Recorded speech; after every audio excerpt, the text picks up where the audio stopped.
Hey, this is Nicky G and welcome to Better Commander. What do you want to do? Talk about fun build-around commanders from Dominaria United? Well, that's what I want to do too. Man, there are so many legends. Though I want to build them all, some might end up in the 99 of some of these decks, and some have provided me intriguing insights and astonishing musings. And folks, listen, kind cardboard crackheads, I want to share all of those musings with you, but first, take a moment to brutalize the like button, ravish the subscribe button, and curse the gods in the comments for the algorithm. Well, Braids is back. Time for stacks, wax, and banhammers, right? Oh wait, this card's actually fair. We got Braids Arisen Nightmare, 1 black for a legendary creature Nightmare. It's a 3/3. At the beginning of your end step, you may sacrifice an artifact, creature, enchantment, land, or planeswalker. If you do, each opponent may sacrifice a permanent that shares a card type with it. For each opponent who doesn't, that player loses 2 life and you draw a card. So this is mono black drain and sacrifice. I think this is a fair card.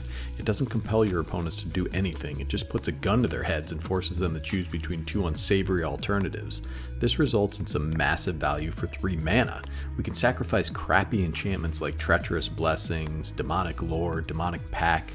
This is dominant, powerful card draw in mono black.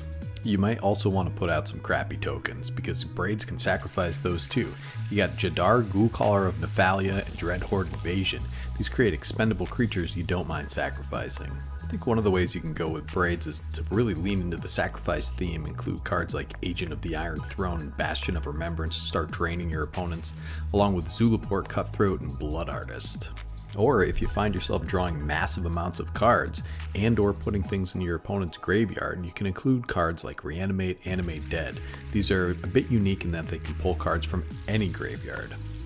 You also have some really cute interactions with artifacts, like Ugin's Nexus and Ichor Wellspring. We have a sacrifice trigger right on our commander, so we'll always have access to it, and we'll always have a way to get these off the field for additional value.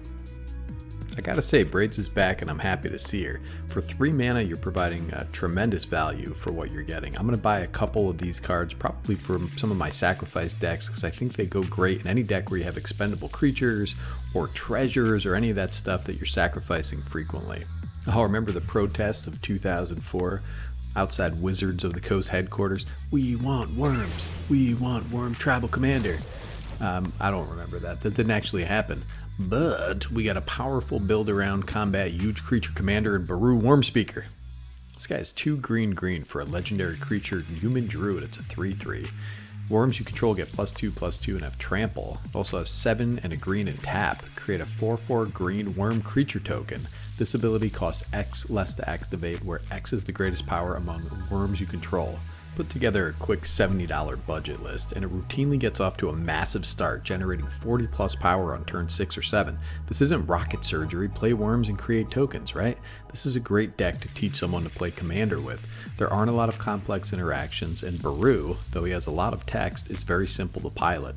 Defiler of Vigor is straight out of Dominaria United and won't stay at $6. I got myself a copy at $6. I mean, who knows, maybe it'll tank, but this is a huge creature for cheap that has 3 abilities on it.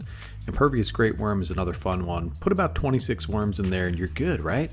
Most of these worms are really cheap, so building on a budget is really easy. Well, you're going to need some other stuff to support all these worms. So you're going to need lots of ramp and lots of draw. Llanowar Tribe and Somberwald Sage, those will get you there really quick. Karametra's Acolyte comes to hang out with the 3 or so versions of Llanowar Elves that we brought in as well.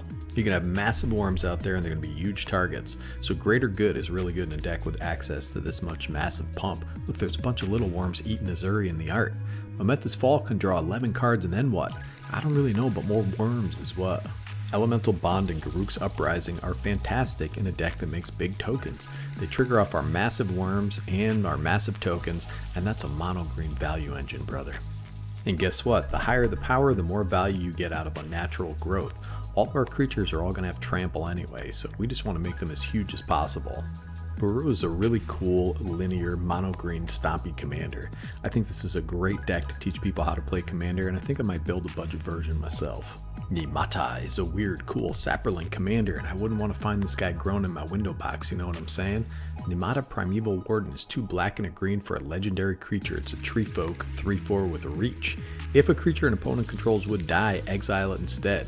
When you do, create a 1/1 green sapperling creature token, and it has green, sacrifice a sapperling, Nemata Primeval Warden gets +2/+2 until the end of turn, and 1 in a black, sacrifice 2 sapperlings, draw a card.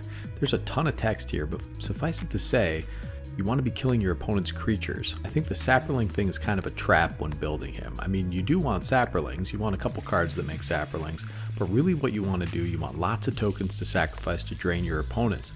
You want edict effects, cards that make you sacrifice your opponent's creatures. This nets us a token which we can then sacrifice for value. So right off the bat I thought of Chatterfang. So Chatterfang is going to trigger whenever we make one of these sapperling tokens, and he's a straight combo machine with Pitiless Plunderer. Hear me out on this one. The Clackbridge Troll, this is an interesting one. If your opponent sacrifices a goat, then you make a sapperling, because Nemata doesn't care if the creature your opponent sacrifices is a token or a real creature. So I think the Clackbridge guy might go in this deck. Grismold the Dreadsower. So this is giving our opponents creatures, but we want our opponents to have some creatures because we're going to run a lot of sacrifice effects in this deck. So this guy can be a really massive finisher once we have all these creatures start dying. Speaking of creature tokens dying, we're going to have Nadir's Nightblade. This is a really good card in this deck. I keep adding this card to decks. It's a really solid performer for what it is. I don't know how to say this guy's name, but Zat's Will can make us a whole grip of tokens and makes our opponents sacrifice stuff for even more sapperlings. We really want to hit as many creatures as possible on our opponent's side of the board. I don't see these cards too often in the wild, but we have Do or Die and Make an Example. These can hit a large number of our opponent's creatures and trigger Nemata to make a bunch of sapperlings. I think Nemata's more of a kill your opponent's creatures decks, and maybe, don't hate me on this one, you stick Turgid in there as well. So let me know what you guys think. I'll link the Baru deck and the Nemata $100 deck list. I want you to stay cool out there. A bunch of wild animals. Be kind to each other. Tell me what you think in the comments. This is Nicky G from Better Commander, signing off.